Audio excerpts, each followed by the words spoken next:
What up? Happy Wednesday. It's Chris, host creative encouraging your spirit podcast and the Wiley Report.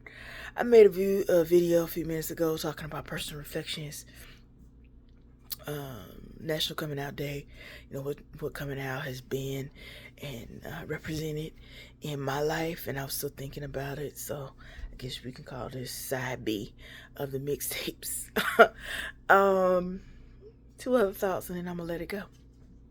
I think for me, coming out has been an ever evolving process because I can say that, while in the other video I'm talking about what it is like at work to work in a space where you visibly get to be yourself and you get to be out, or I didn't talk about the fact in information science, having professors that honor you by your pronouns, you know, in my personal life, one of the struggles has still been dealing with ramifications of hiding, of not accepting myself, and how sometimes that shows up in so many different ways. Even though I can be out here and out there, some of the behaviors sometimes that I've chosen, hiding is something that I confront a lot because it's the first thing that I go to.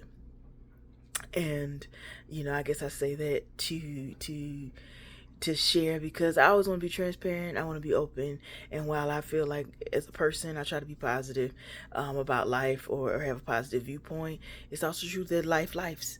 And that when I say I have the scars and the wounds of compartmentalized, it takes continuous effort to not hide, to tell the truth and to stand in it, because hiding has been something that I did for years. And I feel like that's important to share too, because you'll see a video and whoever sees it, I don't know, I'm not making it necessarily for views. I'm making it more because this is my journal, this is my story, this is my life, and I own all of it. And I recognize wholeheartedly that when I tell the story in the book of Chris, sometimes I'm both the villain and the victim, and I'm also the victor. It just depends on which side of the story you show up in, or where you hit play, and just living with that. Because my father has passed away, and he never, is accepting of my identity, as trans, as queer, as gay. I still deal with that in my relationship with my mother, because when I, go to visit her and my brother now, we often battle over her comments on my clothing, or we battle on her comments on my weight.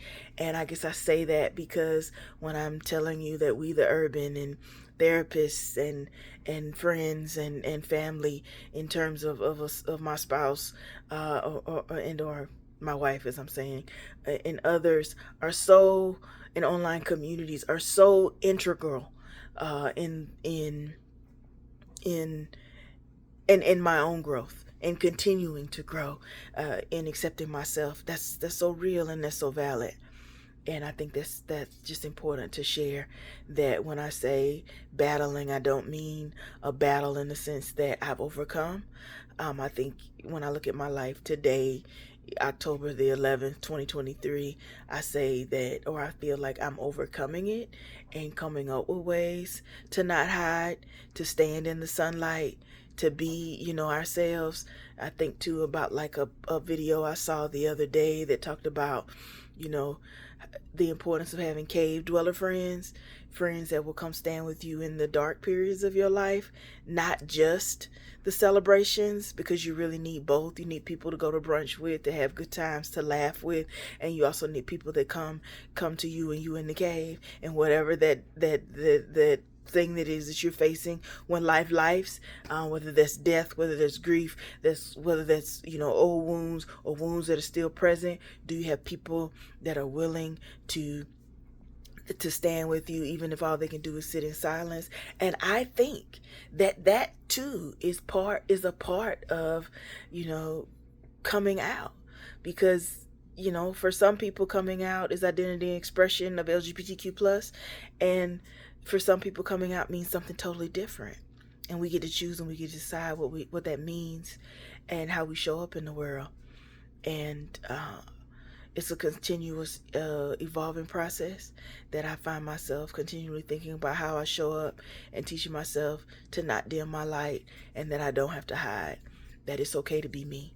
And I have to stand in the mirror and say that to myself so many times, because I often find myself going in spaces and places where there are very few people who look like me, or I just don't fit the story that everybody else has, and being okay and cool with Chris.